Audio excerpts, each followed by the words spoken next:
এই হলো কাঞ্চনজঙ্ঘা। কাঞ্চনজঙ্ঘা দেখে পাগল পাগল লাগছে। বাবা লেক থেকে আমরা যখন যখন ছাঙ্গুর দিকে যাচ্ছি, আর এই দেখো বরফ বৃষ্টি হচ্ছে, কন্টিনিউ কন্টিনিউ বরফ বৃষ্টি হচ্ছে। আমরা এখন কুপুক লেকে এসছি, পিছনে রয়েছে কুপুক লেক, আর এই হচ্ছে কাঞ্চনজঙ্ঘা। আকাশ পরিষ্কার হয়ে গেল যাতে আমরা কাঞ্চনজঙ্ঘা দিয়ে দেখে এখান থেকে যেতে পারি। আমাদের জন্যই আকাশ পরিষ্কার হয়ে গেল।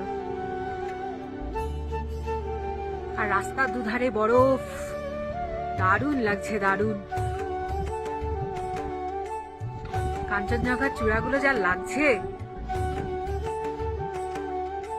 এক্সেলেন্ট লাগছে, এক্সেলেন্ট। আর বরফ বৃষ্টি হচ্ছে, তার মধ্যে ছোট ছোট স্নোফল হচ্ছে, দারুণ লাগছে, দারুণ। আর এই হলো কুপুক লেক, বরফের মধ্যেও জল রয়েছে।